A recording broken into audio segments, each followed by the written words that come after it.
Hello everyone, welcome back. Today I'm going to be talking about the UX design of COVID vaccine finders. So recently I've had to help my parents try to find an appointment for a vaccine, and it's been pretty difficult. Fortunately they have gotten their vaccine now, and that was probably by sheer luck. Just happened that an appointment opened up at that time, but a lot of people have had to keep refreshing the pages and see what comes up. So, right now I live in New York. There's a ton of people here, and the supply is definitely not meeting the demand, in the beginning at least. I think things are probably picking up a little now. But I do want to take a look at some of the websites that are available. I'm going to be using my phone today. Just how is it being designed? Is it user-friendly enough and accessible enough for, people of all backgrounds to be able to find the information that they need? How easy is it for someone to book an appointment? So let's get started. So I'm going to begin by taking a look at some of the aggregator websites on my phone. So these are websites that essentially tell you which locations have appointments available, and then they kind of take you outside to that particular location's own website where you can sign up for an appointment. All right, so I'm going to take a look at the New York State websites first. I'm going to tap into this menu up here and see what it has. All right, so it has different languages, which is good because you're going to notice that in, most, if not all, government websites, especially for New York, where, we're known as the melting pot, we have a bunch of people who, just come from a ton of different backgrounds. And if you want your website to be as accessible to as many people as possible, having different languages is very important. All right, so cool. Not super obvious though that that's what a menu would do. So I would probably have used some sort of indicator that, you can select your language there, especially since this is the only option within the menu. It tells me the location name, the location address, which as I see right now is really just a general area. It's not an exact location, so I'm probably going to have to look it up myself. And then appointments available. All right, so over here, it says that there are appointments available in your college, but I can't actually click into any one of these. All right, not super helpful. Also, scrolling down, I see that there are some asterisks, but I'm not quite sure what that means. All right. Okay, so it's over here. 2 asterisks means that it's restricted by residency. So if you're trying to book an appointment, sometimes these locations are only for people who live within certain zip codes. But right now, just looking at this, I can't actually tell what zip codes are eligible for each location. Okay, well, maybe we can get started. Okay, so it looks like I need to enter my information. And this is even before I am able to go into the websites directly to book an appointment. So let me punch in something here. All right, 1950 should be good enough, right? All right. Yes. Zip code, I'm gonna go with 11360. I think this is Bayside, so that's somewhere in Queens. An actual zip code, make sure that works. All right, submit. Okay, so this information basically just tells me I'm eligible. All right, I kind of wish that I had the providers on that same page. Okay. So another huge block of text at the top. And then down here, all right, the status I see is at the very bottom. Maybe it would have been good to have it placed somewhere higher up. So before I click into schedule your vaccine appointment. So for example, down here, it says no appointments available currently. But if I saw this show up on my list, I'm probably going to be tempted to click on the link anyway. All right, so let me see if I can schedule an appointment here. Okay, seems to open up a separate page, which is also part of New York State. Okay. Oh no.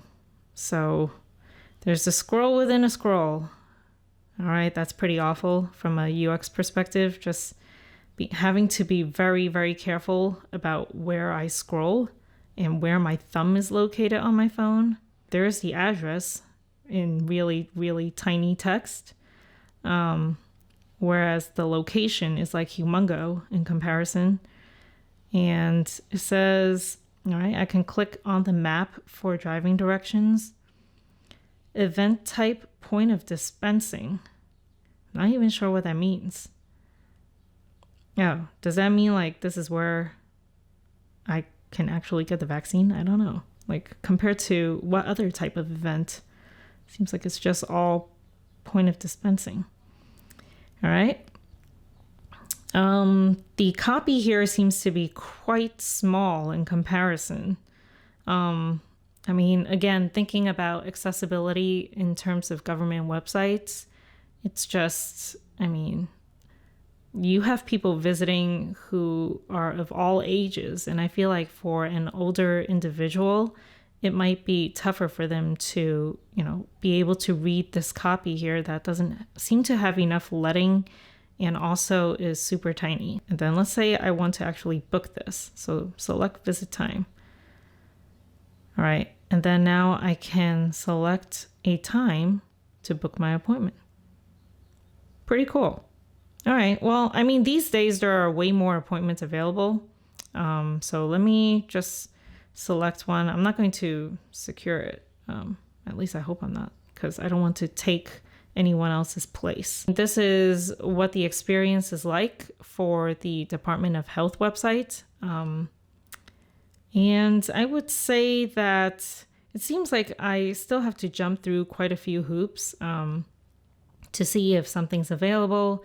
I mean, if you recall in the first screen where it shows me the locations and whether or not, there's an appointment available, that page it wasn't really helpful because I couldn't actually do anything there. I couldn't click directly into an appointment. I can't even see what zip codes are eligible.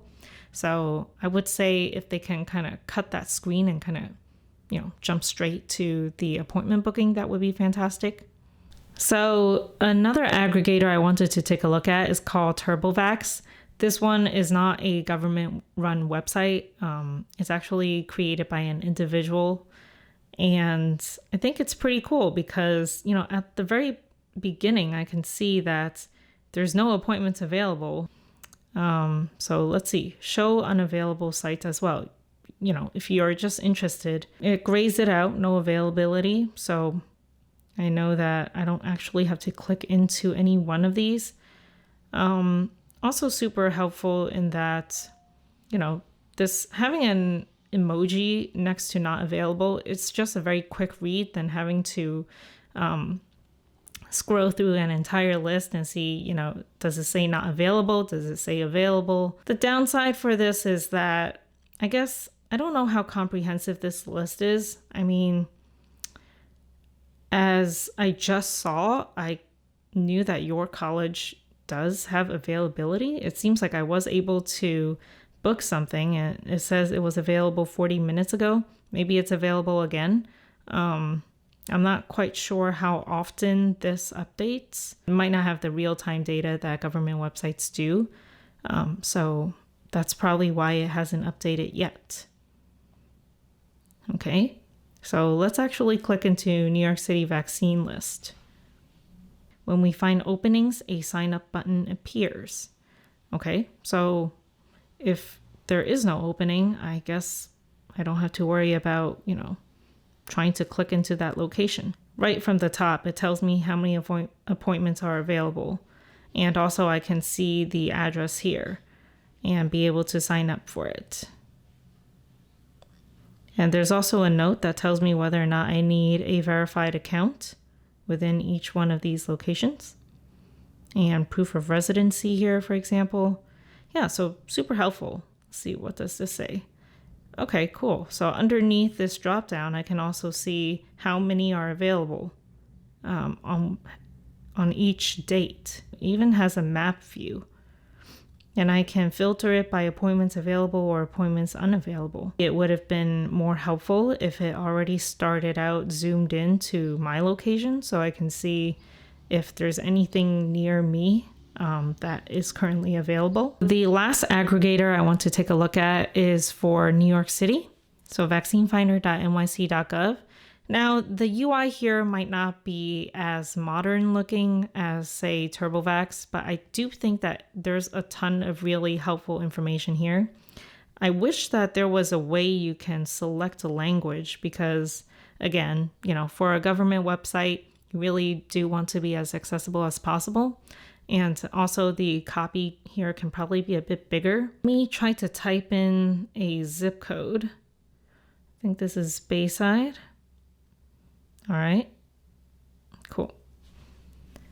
Okay, so over here tells me where I might not be able to get the first dose. So very easy to scan through this. Again, oh, okay. So if it is available, it's in green. All right, cool. I mean, for those who might be colorblind, this might not be super helpful. But the fact that there is a difference in color could be really helpful to a lot of people as well, to just easily find which location they might want to hone in on. There's also, distance from me on the right-hand side over here. So it's pretty helpful if I don't want to travel too far. What happened down here? I wonder. Is it because I zoomed in, zoomed out? All right. That was a weird glitch. I think it's just really helpful that it also tells me what type of vaccine is offered. I know some people are only, they only want to take the Moderna vaccine and maybe not the Pfizer one. So easy to locate right away. Now, one thing that you can do here, which I only figured out through trial and error, the affordance is not super obvious, but you can actually tap into any one of these and see more information. So for example, it tells me whether or not they accept insurance and how much it might cost. Most of it is going to be low or no cost. I should be able to click here and maybe it'll tell me some driving directions as well. Okay, awesome. One thing I also wanted to point out is that in some locations, it tells me if it's wheelchair accessible. And I think that's great. That's something I definitely did not see in the other websites. Now I'm going to take a look at some pharmacies and, what they offer in terms of vaccination. So larger chains like Walgreens, CVS, and Rite Aid, you can actually book directly through their own websites. And they have many locations around. So they know already when I land on the landing page that I'm interested in vaccinations. Maybe I just want to tap into vaccine information right now. Okay. Tells me limited vaccines are available in select areas. And I can find an appointment or sign up for updates. So what I've noticed and what a lot of my friends have noticed when we're trying to book appointments for our parents is that you really need to be refreshing the page every second to see if, there's an appointment available. So I don't really know how helpful signing up for updates is. By the time you read your email and go to the website, it might be gone. Find appointments at the top. Okay. Now it tells me, there's a lot of copy here too. If I want to see if I'm eligible in my state, I would click here. Okay, this is weird. It seems like it opened up onto a separate page. Oh, is this a PDF? All right, well, it seems like I can't even click into any one of these to find out whether or not I'm eligible. So That's not super helpful. That was pretty bizarre. All right, I guess I should just get started then. Okay, type in my zip code. All right, it says appointments are available, but now I need to see if I'm actually eligible. Well, after I clicked on that link, it looks like I end up on the sign in page. And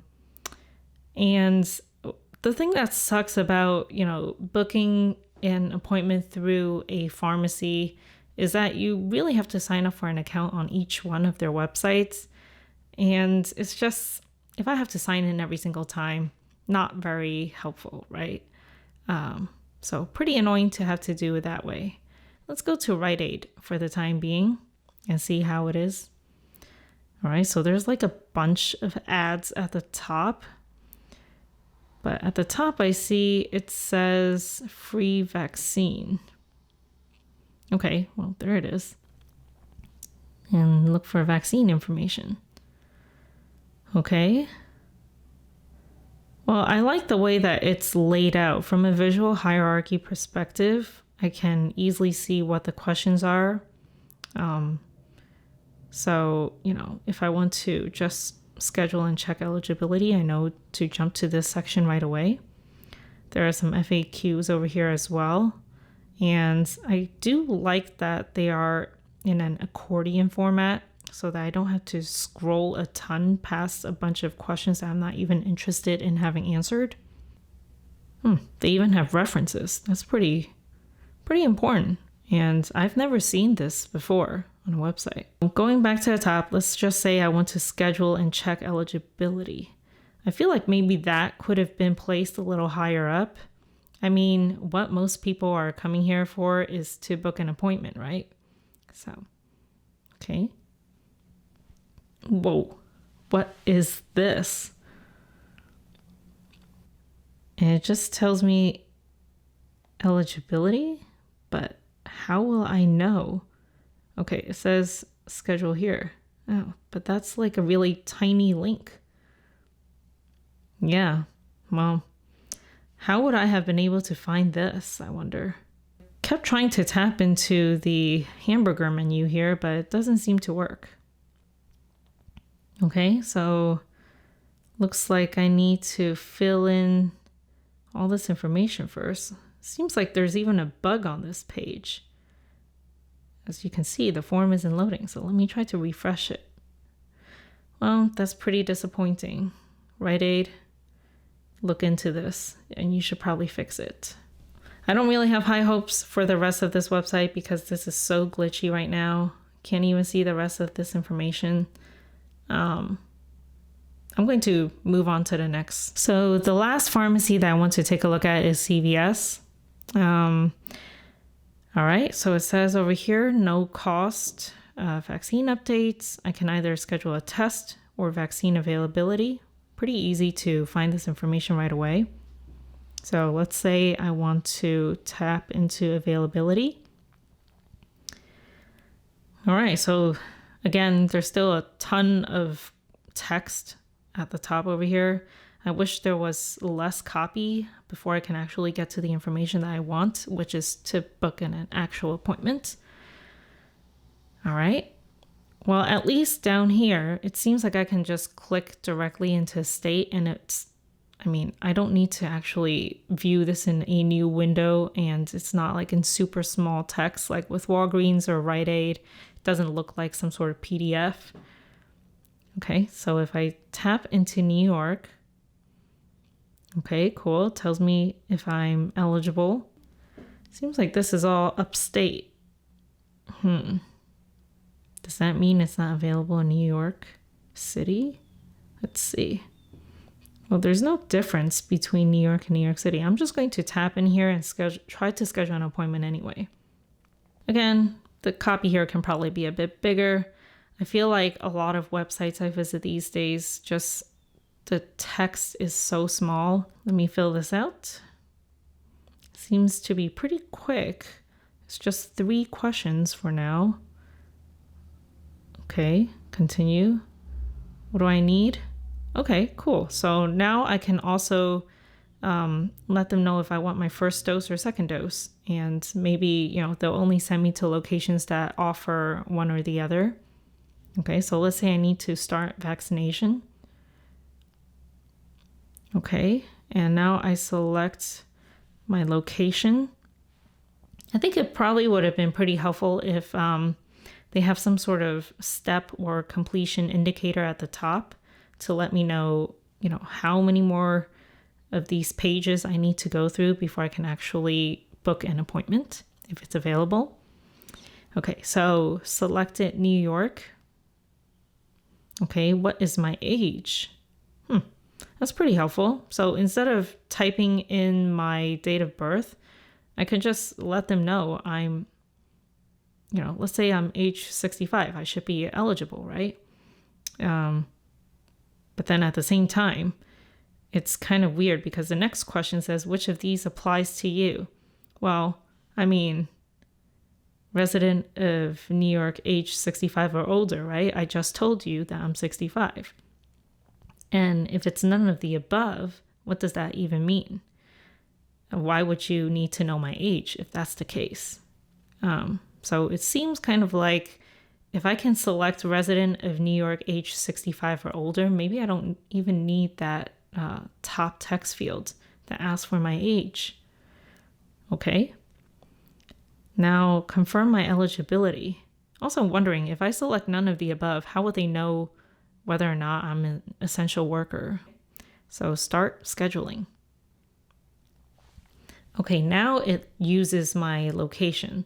I'm wondering why I even needed to pick a state if that's the case. Maybe they need to figure out if, there's even a CVS location in that state. I wish they could have just asked me for my zip code and detected that way. So let's see, this is my zip code. Okay, so it tells me that there's nothing available. Check back soon. What if I go into continue scheduling? Okay, so does that mean that I should just stay on this page the next time and I don't have to fill out that entire form again and I can just constantly refresh this? It's not super clear, but I do like that so far I do not need to sign up for a separate account just to see whether or not there are available locations. So kudos to CVS for that. So what are my thoughts on the UX design of these vaccine finders? I think that New York City's website is actually doing a pretty good job. I wish that the New York State website was a little better. They did have the language picker, so that was good. And I think when it comes to the pharmacy websites and being able to book an appointment through there, they're obviously, they have like a business incentive as well, right? So for example, Walgreens would want you to sign up for an account first, but from a user experience perspective, it's not the best. I don't want to have to sign up for an account every time if I were to go to different vaccine finder websites, different pharmacy websites. I just want to be able to refresh the page, see if there's anything available, and book it right away because they get booked up so quickly. There's no way to remind you if something is available except on certain websites where you have to sign up for an account or, they email you. But by the time you open any link in your email, it would have been gone. Maybe they could have taken a page out of Ticketmaster's book without the ridiculous fees. But if they can kind of hold your place once you start checking to see if you're eligible, because you have to fill out that form in the beginning, depending on, whether you're on a computer or a phone, one might be faster than the other. And you don't want that to actually hinder whether or not you can book an appointment. So if they can hold that spot for you for at least a few minutes, not everyone has a really fast internet connection. So if these pages are taking a while to load, I wouldn't want that to kind of be in the way of people who might not be able to afford faster speeds. If you found this video helpful, please remember to like and subscribe and hit that notification bell if you don't want to miss out on any future videos. Until next time, bye.